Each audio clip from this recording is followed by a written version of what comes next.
Welcome back to clean news Rajasthan. चलिए देखते हैं राजस्थान की 15 फटाफट बड़ी खबरों को। नए साल में बाड़मेर को मिलेगा 72,000 करोड़ का तोहफा।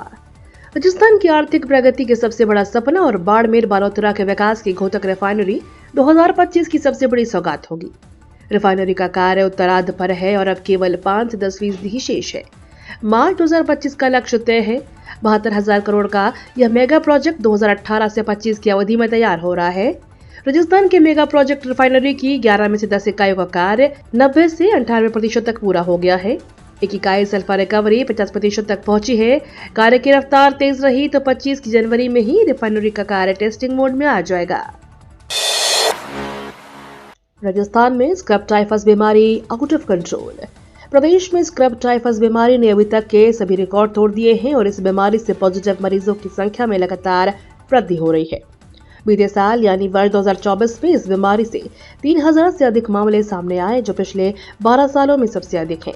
माइट या पिस्तों के काटने से फैलने वाले स्क्रब टाइफस के बढ़ते मामले चिकित्सा विभाग के लिए लगातार चिंता का विषय बने हुए हैं। सीएम अजय लाल बोले, पीएम ने अपनी प्रतिबद्धता को दृढ़तापूर्वक दोहराया। केंद्र की मोदी सरकार ने डाई अमोनियम फॉस्फेट खाद की खरीद के लिए 3850 करोड़ रुपए के एकमुश्त विशेष पैकेज के विस्तार का ऐलान किया है। यह फैसला पीएम नरेंद्र मोदी की अध्यक्षता में हुई आर्थिक मामलों की मंत्रिमंडलीय समिति की बैठक में लिया गया। एकमुश्त विशेष पैकेज को जनवरी-दिसंबर 2025 की अवधि के लिए मंजूरी दी गई। वर्ष 2025 में 31 भर्तियों की 162 परीक्षाएं आरपीएससी ने जारी किया कैलेंडर। यूपीएससी की तर्ज पर राजस्थान लोक सेवा आयोग ने जनवरी से दिसंबर 2025 तक होने वाली विभिन्न प्रतियोगी परीक्षाओं का कार्यक्रम जारी कर दिया। आरएस प्री 2024 परीक्षा 2 फरवरी और आरएस मेंस परीक्षा 17-18 जून को होगी।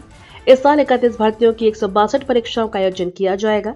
सचिव रामनिवास मेहता ने बताया कि कैलेंडर जारी करने अभ्यर्थियों को परीक्षाओं की तैयारी का पर्याप्त अवसर मिलेगा। किसानों को मिला 1 जनवरी को डबल बड़ा तोहफा। सरकार ने फसल बीमा विस्तार के साथ बढ़ाई इस चीज की सब्सिडी। किसानों को साल 2025 के पहले दिन सरकार ने बड़ा तोहफा दिया है। केंद्र सरकार ने किसानों के हितों के लिए बड़ा फैसला लिया है। इसके तहत सरकार ने फसल बीमा योजना का विस्तार करने का फैसला लिया। इससे 4 करोड़ किसानों को फायदा मिलेगा। इसके अलावा किसानों को मिलने वाले डीएपी खाद पर सब्सिडी बढ़ा दी है। इसी वजह से इसकी कीमत पर भी किसी तरह का प्रभाव नहीं पड़ा है। पहले इसकी कीमत बढ़ने की आशंका थी। जयपुर के रोड इंफ्रास्ट्रक्चर को 2025 में मिलेगी नई दिशा। कैलेंडर वर्ष 2025 राजधानी जयपुर के लिए खास रहने वाला है। इस साल जयपुर को कई नए प्रोजेक्ट की सौगात मिलेगी। पब्लिक ट्रांसपोर्टेशन की सुविधा को विस्तार करते हुए नई इलेक्ट्रिक बसें जेसीटीएसएल के बेड़े से जुड़ेंगी। वहीं हीरापुरा बस स्टैंड टर्मिनल की शुरुआत होगी। इसके साथ ही मेट्रो फेज 2 की डीपीआर भी तैयार होगी।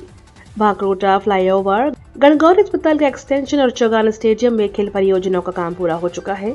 इनका लाभ भी जयपुर वासियों को वर्ष 2025 में ही मिलने लग जाएगा। बीजेपी के पूर्व सांसद ने सांचौर जिला खत्म करने का किया विरोध। राजस्थान की बनवारीलाल सरकार ने गहलोत राज में बनाए गए 17 नए जिलों में से 9 को खत्म करने के फैसले के बाद विरोध बढ़ता जा रहा है। हाल ही में रद्द किए गए सांचौर जिले को लेकर स्थानीय निवासियों में आक्रोश पनपा हुआ है। इसी बीच जालौर सिरोही लोकसभा के पूर्व सांसद देवजी पटेल ने मुख्यमंत्री बनवारीलाल शर्मा को पत्र लिखकर सांचौर जिले को पुनः बहाल करने और प्रशासनिक व्यवस्था के लिए वहां अतिरिक्त जिला कलेक्टर कार्यालय खोलने का अनुरोध किया है। एयर इंडिया की घरेलू फ्लाइट में मिलेगी फ्री वाईफाई सर्विस।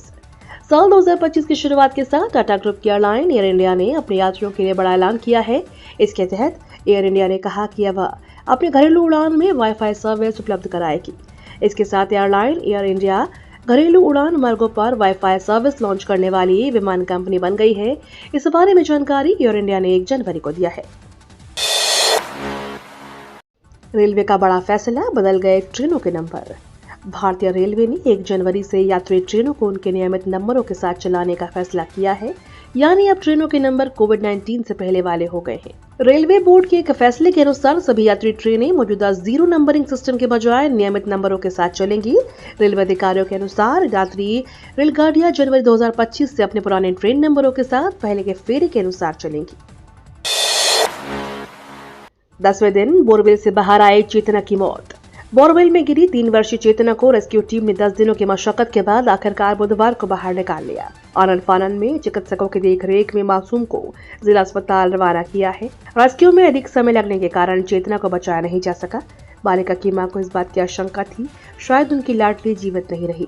वह 10 दिनों से बोरवेल में भूखे प्यासे फंसी रही। मां और पिता का रो रो कर बुरा हाल है। परिजन लगातार उनका ढांढस बना रहे हैं। ओबीसी से अलग अत्यंत पिछड़ा वर्ग बनाकर 23 जातियों को अलग आरक्षण की मांग पकड़ने लगी जोर। अन्य पिछड़ा वर्ग से अलग अत्यंत पिछड़ा वर्ग समूह बताकर अलग से आरक्षण का फायदा देने की मांग अब जोर पकड़ने लगी है। जयपुर में बुधवार को 23 जातियों के एक प्रतिनिधिमंडल ने नेशनल जनमंडल पार्टी के अध्यक्ष दौलत राम पेंसिया के नेतृत्व में राजस्थान राज्य पिछड़ा वर्ग आयोग के अध्यक्ष से मुलाकात कर अपनी मांगों का ज्ञापन सौंपा। बुधवार को नागौर, डीडवाना, कुचामन और अन्य जिलों से आए नेशनल जनमंडल पार्टी व मूल ओबीसी संघर्ष समिति के नेताओं ने दौलत राम पेंसिया के नेतृत्व में राजस्थान राज्य पिछड़ा वर्ग आयोग के अध्यक्ष को ज्ञापन सौंपा। नए साल पर कोचिंग एरिया में नशे के खिलाफ जीरो टॉलरेंस, कोटा पुलिस चलाएगी ऑपरेशन नश्वर। नए साल के अवसर पर कोटा पुलिस ऑपरेशन नश्वर के जरिए कोचिंग एरिया में नशे के खिलाफ जीरो टॉलरेंस की नीति से काम कर रही है। इसकी जानकारी देते हुए एसपी सिटी डॉक्टर अमृता दुल्हन ने बताया कि सबसे महत्वपूर्ण कोचिंग एरिया है। इसके साथ ही पूरे शहर में ड्रग्स और गांजे की उपलब्धता पर अंकुश लगाया जाएगा। इसके लिए ऑपरेशन नश्वर शुरू किया जा रहा है।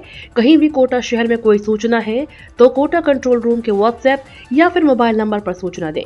इसकी पहचान को गुप्त रखी जाएगी। हमें सूचना चाहिए, इसके बाद हम आधिकारिक कार्यवाही करेंगे।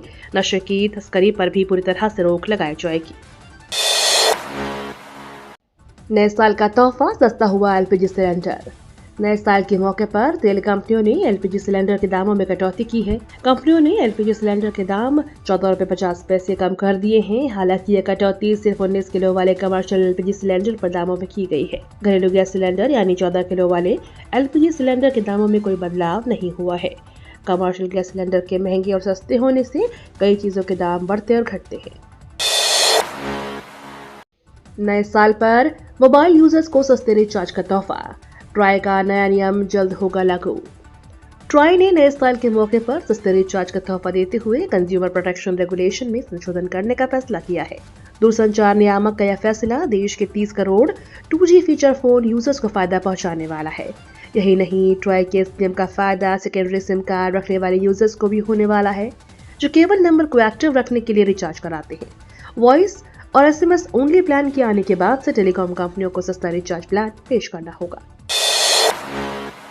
किसानों को बिना गारंटी के मिलेगा 2 लाख तक का लोन। आरबीआई ने किसानों को बिना गारंटी के मिलने वाले लोन की लिमिट को बढ़ाकर 2 लाख रुपए कर दिया है। पहले यह लिमिट 1,60,000 रुपए थी। आरबीआई ने 2010 में कृषि क्षेत्र को बिना किसी गारंटी के 1 लाख रुपए देने की समय सीमा तय की थी। 2019 में इसे बढ़ाकर 1,60,000 रुपए कर दिया गया था। अब किसान बिना किसी गारंटी के बैंकों से कृषि या उससे जुड़ी किसी अन्य जरूरत के लिए 2 लाख रुपए तक का लोन ले सकेंगे। ये तो थी राजस्थान की बड़ी खबरें। रोजाना सबसे पहले अपडेट पाने के लिए क्लीन न्यूज राजस्थान को अभी सब्सक्राइब करें।